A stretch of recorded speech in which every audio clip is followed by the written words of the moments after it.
আসসালামু আলাইকুম প্রিয় এসএসসি 2026 ব্যাচ। প্রিপারেশন নিতে নিতে অনেক সময় তোমাদের লেগে গেল। 3 মাস হয়ে গেছে মোটামুটি, সবাই রোজার ছুটি, তারপরে পয়লা বৈশাখের ছুটি, কারো ওইভাবে প্রিপারেশন হয়ে ওঠে নাই। তো এখন আমরা এডুকেশনের পক্ষ থেকে তোমাদের একেবারে রেগুলার নিয়মিত বেসিসে ফ্রি ক্লাস পেয়ে যাবা। এডুকেশনের বিজ্ঞান বিষয়ের প্রিপারেশন নেওয়ার জন্য আমাদের টিম আছে রেডি। তো আজকে আমরা মোটামুটিভাবে তোমাদের যে গতির যে চ্যাপ্টারটা আছে ওই চ্যাপ্টারের একটু বেসিক ক্লিয়ার করার চেষ্টা করব, আর কিছু গাণিতিক প্রবলেম শেয়ার করার চেষ্টা করব। চলো দেখি যে ক্লাসে চলে যাই, ঠিক আছে? তো এখানে আমার একটু ইন্ট্রোডাকশন আছে, এটা ক্লাস নিতে নিতে হয়ে গেছে। তো আমরা আজকে শুরু করব পদার্থবিজ্ঞানের যে গতি মোশন যে চ্যাপ্টারটা আছে, এই চ্যাপ্টারটা নিয়ে আজকে আমরা কিছু বেসিক আলোচনা করার চিন্তা ভাবনা করতেছি। চলো দেখি কি করা যায়। আচ্ছা, গতির যে বেসিক ডেফিনেশনগুলো আছে, তো এই বেসিক ডেফিনেশনগুলোর মধ্যে এই ডেফিনেশনগুলো না জানলেই নয়, যে ভেক্টর রাশি, স্কেলার রাশি, দূরত্ব, সরণ, বেগ, ত্বরণ, তো এই জিনিসগুলোর মাধ্যমেই এই পুরো চ্যাপ্টারটা মোটামুটিভাবে আছে। আর গতির কিছু ডেফিনেশন আছে, তাই এগুলো আমরা আস্তে আস্তে যাব। তো ভেক্টর রাশি যেটা মোটামুটিভাবে সবারই জানা আছে, তারপরেও আমরা যদি ভেক্টর রাশির ডেফিনেশনে যাই, ভেক্টর রাশি আসলে যে রাশিকে প্রকাশ করতে গেলে মান ও দিক উভয়েরই প্রয়োজন হয়, ঠিক আছে? যে রাশিকে প্রকাশ করতে গেলে মান ও দিক উভয়ই প্রয়োজন হয়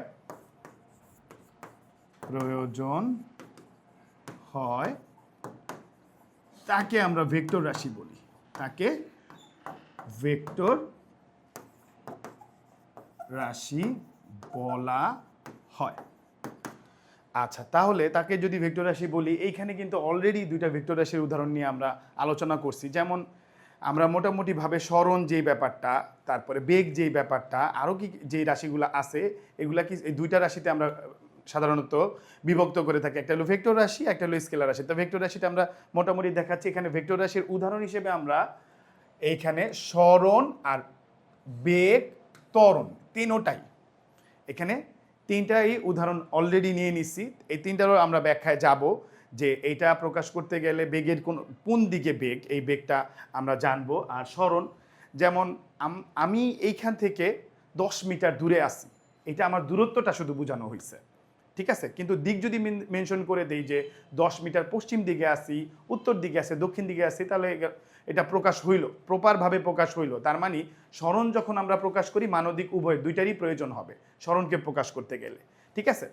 আচ্ছা, তাহলে ভেক্টর রাশি আশা করি ক্লিয়ার হইছো। আচ্ছা, ভেক্টর রাশির পরে স্কেলার রাশি শুধু মান। স্কেলার রাশির ব্যাপারটা হলো এমন যে স্কেলার রাশি হইল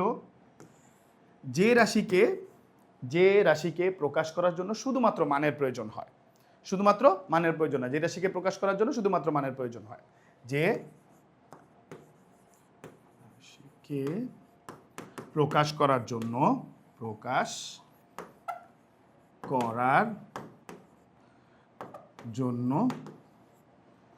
শুধু মানের প্রয়োজন হয়, শুধু মানের প্রয়োজন হয়, তাকে আমরা স্কেলার রাশি বলি। একটু আগেই বলছি যে এখানে একটা অলরেডি আমরা উদাহরণ নিয়েছি, দূরত্বকে প্রকাশ করার জন্য শুধুমাত্র মান দিলেই হয়, ঠিক আছে? বা কোনো জিনিসের দৈর্ঘ্য যদি প্রকাশ করি, ঠিক আছে, তাইলে ওইটা প্রকাশ করার জন্য শুধুমাত্র মানের প্রয়োজন হলেই হয়। তারপরে ভর যেটা, যে 5 কেজি, 10 কেজি, 15 কেজি এককে যে প্রকাশ করা হয়, ভররে প্রকাশ করার জন্য শুধুমাত্র মান হইলেই চলে। আরও কিছু ব্যাখ্যা আছে, অত ডিটেলে আজকে যাচ্ছি না, ঠিক আছে? আর ওজন, ভরের ঠিক প্যারালাল ওজন, ভরকে যদি আমরা অভিকর্ষ ত্বরণ জি দিয়ে গুণ মাল্টিপ্লাই করি ওজন কিন্তু তখন আবার হয়ে যায় ভেক্টর রাশি, ঠিক আছে? তাহলে আশা করি স্কেলার রাশির ডেফিনেশনটা তোমরা ক্লিয়ার। আচ্ছা, এরপরে আসো আমরা দূরত্ব আর সরণ ব্যাপারটা ক্লিয়ার করি, যে দূরত্ব সরণ ব্যাপারটা নিয়ে অনেকেই অনেক কনফিউশন আসো, যে দূরত্ব ও সরণ ব্যাপারটা আমরা ক্লিয়ার করে দিতেছি। দূরত্ব এই দিকে আর এই দিকে যাব আমরা হইল সরণ। তো আমরা যদি স্মল একটা ছবি আঁকি, পয়েন্টটা এইরকম যে এটা হলো এ, এটা হইল বি, এটা হইল সি, এটা হইল ডি, এটা হইল ই, আর এটা হইল এফ। ঠিক আছে, প্রত্যেকটা আমরা দূরত্ব একটা, এটার পরিমাপটা কত এটা আমরা দিয়ে দিতেছি।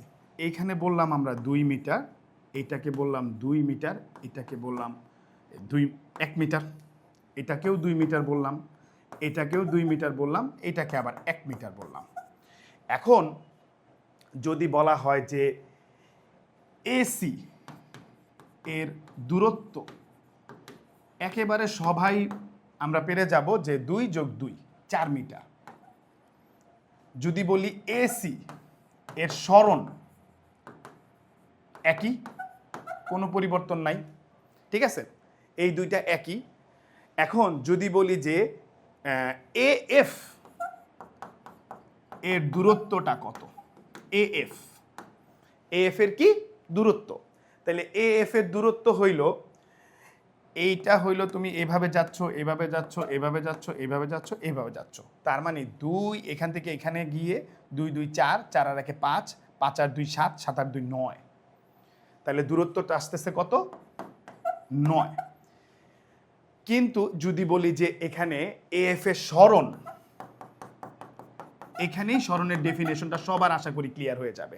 এখানেই সরণের ডেফিনেশনটা সবার একদম ক্লিয়ার হয়ে যাবে যে সরণ বলতে আমরা বুঝি যে সরাসরি দূরত্ব, ইন এ ওয়ার্ড। আর যদি ডেফিনেশন বলতে চাই যে পরিপার্শ্ব সাপেক্ষে কোনো বস্তুর অবস্থানের পরিবর্তনকে আমরা বলবো হইল সরণ। আর দূরত্ব হইল যে কোনো নির্দিষ্ট যে কোনো দিকে, এখানে দিকের কোনো প্রয়োজন নাই দূরত্ব প্রকাশ করার জন্য, যে কোনো দিকে তোমার অতিক্রান্ত পথকেই আমরা দূরত্ব বলবো। তাহলে যেমন এইটা টোটালটা ঘুরে এসে আমরা দূরত্বের ব্যাপারটা 9 মিটার হইল, কিন্তু সরণ সরাসরি এখানে 1 মিটার অনলি। এখানে কত হইছে 1 মিটার। তাহলে আশা করি সরণ দূরত্ব ব্যাপারটা ক্লিয়ার হয়েছে। সরণ বলতে আমরা বুঝাচ্ছি হলো সরাসরি দূরত্ব, আর দূরত্ব হইল টোটাল অতিক্রান্ত পথ। ক্লিয়ার? আচ্ছা, যদি এখানে যদি বলা হইতো যে এডিতে সরণ কত,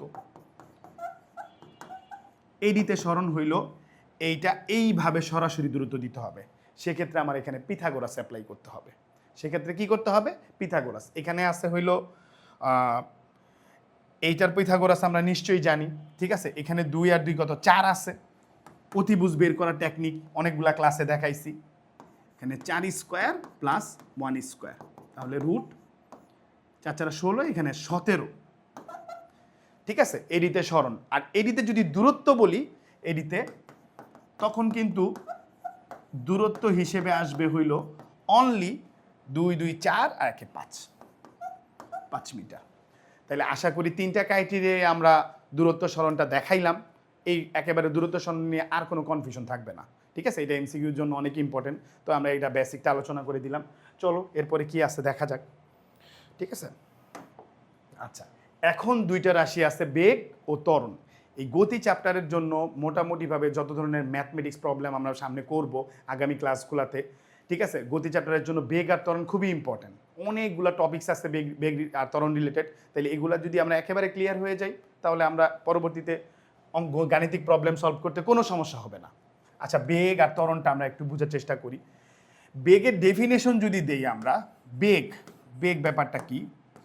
বেগ অবশ্যই ভেক্টর রাশি, এজন্য কোনো নির্দিষ্ট দিক, এখানে কোনো নির্দিষ্ট দিকে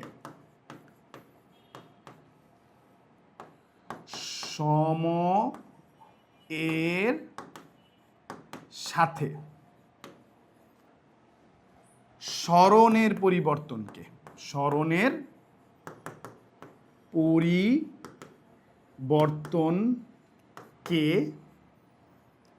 আমরা বেগ বলে।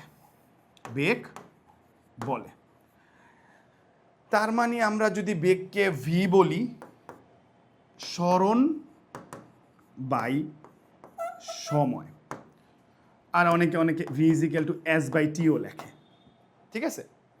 আর বেগের একক আগের ক্লাসে দেখাইছি মিটার পার সেকেন্ড, ঠিক আছে। বেগের একক কি? Metre per second. তাহলে বেগ নিয়ে আপাতত এতটুক থাক, বেশি ডিটেলে গেলাম না, ঠিক আছে। তাহলে বেগ ক্লিয়ার আশা করি। আর বেগের পরে ত্বরণে আসি আমরা। ত্বরণ এটাও লাগবে। ত্বরণ এক্সিলারেশন,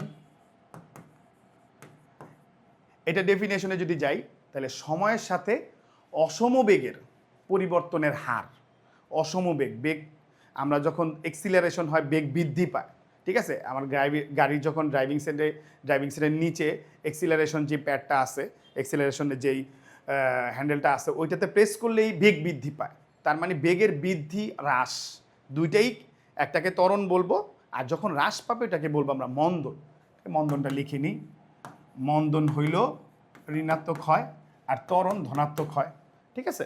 তাহলে আমরা ত্বরণ যদি ডেফিনেশন দিতে যাই, ত্বরণের সময়ের সাথে, শর্টে লিখলাম, সময়ের সাথে অসম বেগের পরিবর্তনের হারকে আমরা বেগ বলি। জিনিসটা মাথার মধ্যে থাকলেই হয়েছে যে বেগ জিনিসটা কি, যে বেগের পরিবর্তনের হার। তাহলে বেগের পরিবর্তনের হারটি দিয়ে বা বেগের পরিবর্তনকে, ঠিক আছে। তাহলে আমরা এখানে যদি ত্বরণকে আমরা সাধারণত এ দ্বারা প্রকাশ করা হয়, ত্বরণ এ, ঠিক আছে। তাহলে একটা সময় প্রাথমিক অবস্থায় একটা বেগ ছিল ইউ ধরলাম, তারপরে শেষের সময় বেগ ছিল ভি। তাহলে এটাকে তবে আমরা আদিবেগ বলি।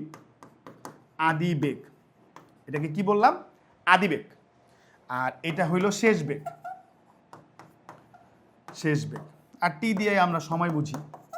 টি দিয়ে কি বুঝি? সময়। তাহলে আদিবেগ আছে এখানে, আর এখানে কি আছে? শেষ বেগ। তাহলে এইখানে বেগের পরিবর্তনকে আমরা ভি মাইনাস ইউ বলবো, আর সময় দিয়ে ভাগ করব। এই তো ত্বরণের সূত্র চলে আসছে, ঠিক আছে।